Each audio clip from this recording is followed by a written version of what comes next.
সময়টা ছিল 1876 সাল। স্কটল্যান্ডের বিজ্ঞানী আলেকজান্ডার গ্রাহাম বেল তার ঘরে জানলার সামনে বসে একমনে ভাবছিলেন একটি কথা।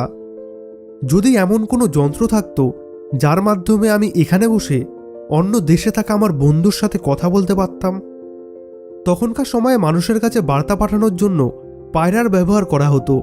পায়রার পায়ে চিঠি বেঁধে ছেড়ে দেওয়া হতো গন্তব্যের উদ্দেশ্যে। পায়রাও দিক চিনে সেই চিঠি সঠিক জায়গায় পৌঁছে দিত। এছাড়া তথ্য পাঠানোর জন্য ডাক ব্যবস্থারও প্রচলন ছিল। তবে এই প্রক্রিয়াগুলোতে বেশ কিছুদিন সময় লাগত। তবে এই মানুষটি তো আজকে এই মুহূর্তেই নিজের বন্ধুর সাথে কথা বলতে চাইত।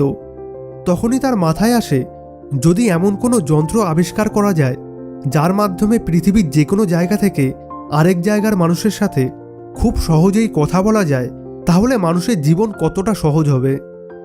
সেদিন থেকে এই বিজ্ঞানীটি টেলিফোন নামের একটি যন্ত্রের আবিষ্কারে নেমে গেল। তবে কোনো আবিষ্কারই রাতারাতি সম্ভব হয় না, সেখানে অনেক বিজ্ঞানীদের রাতজাগা পরিশ্রম থাকে।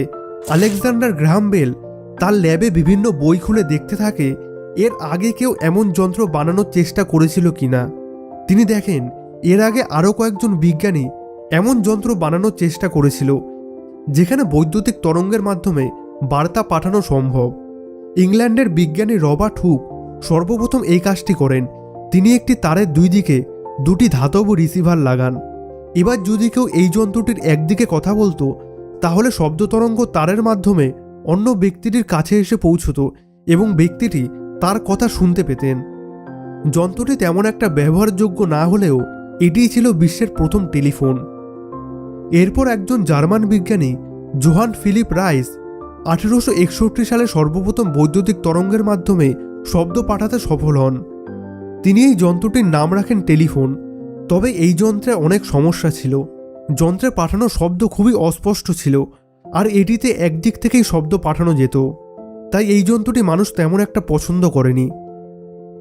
এই সমস্ত তথ্যের মাধ্যমে তিনি বুঝতে পারেন বিদ্যুতের মাধ্যমে শব্দ তরঙ্গ এক জায়গা থেকে অন্য জায়গায় পাঠানো তো সম্ভব, তবে এই আবিষ্কারটিকে আরও ভালোভাবে মানুষের সামনে কিভাবে আনা যায়, সেদিন থেকেই তিনি লেগে পড়েন কাজে।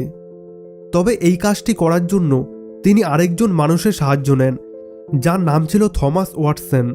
আলেকজান্ডার গ্রাহাম বেল থমাস ওয়াটসনকে তার সিদ্ধান্তের কথা খুলে বলেন এবং থমাস ওয়াটসনও তার সাথে এই যন্ত্র আবিষ্কারের জন্য রাজি হয়ে যান। এরপর দুইজন মিলে শব্দ তরঙ্গকে বিদ্যুতের মাধ্যমে এক জায়গা থেকে অন্য জায়গায় পাঠানোর জন্য বিভিন্ন এক্সপেরিমেন্ট করতে থাকেন। তবে কোনো আবিষ্কারই রাতারাতি সম্ভব হয় না। এর জন্য দিনের পর দিন কঠিন সংগ্রামের প্রয়োজন পড়ে। অবশেষে তারা এই কাজটিতে সফল হন। তারা একটা ইলেকট্রনিক রিসিভারের আবিষ্কার করেন, যার মাধ্যমে শব্দ তরঙ্গ ইলেকট্রিক তরঙ্গে রূপান্তরিত করা যায়।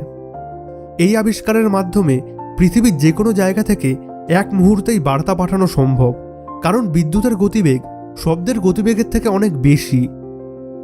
1876 সালে গ্রাহাম বেল সর্বপ্রথম তার টেলিফোন দিয়ে সফলভাবে ফোন করেন তার বন্ধু থমাস ওয়াটসনকে। আর কল রিসিভ করার পর তিনি প্রথম এই কথাটি বলেন, mister Watson, come here, I want to see you.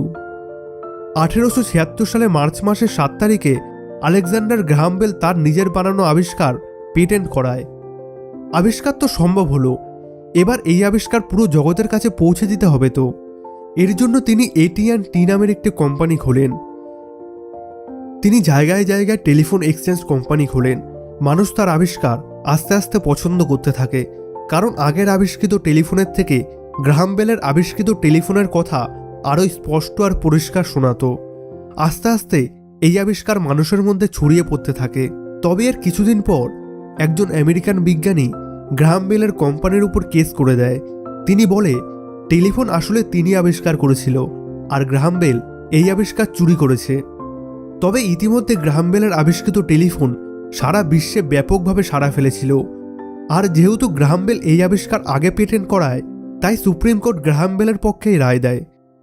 এরপর গ্রাহাম বেলের টেলিফোন কোম্পানি আস্তে আস্তে সারা বিশ্বে ছড়িয়ে পড়তে থাকে। 1915 সালে প্রথম এক মহাদেশ থেকে অন্য মহাদেশে ফোন করা হয় এই টেলিফোনের মাধ্যমে। ভারতবর্ষে প্রথম টেলিফোন এসেছিল 1882 সালে ব্রিটিশ আমলে। তখনকার সময় শুধু বড়লোকরাই টেলিফোন ব্যবহার করতে পারতেন। ভারতবর্ষের প্রথম টেলিফোন এক্সচেঞ্জ খোলা হয় কলকাতা শহরে।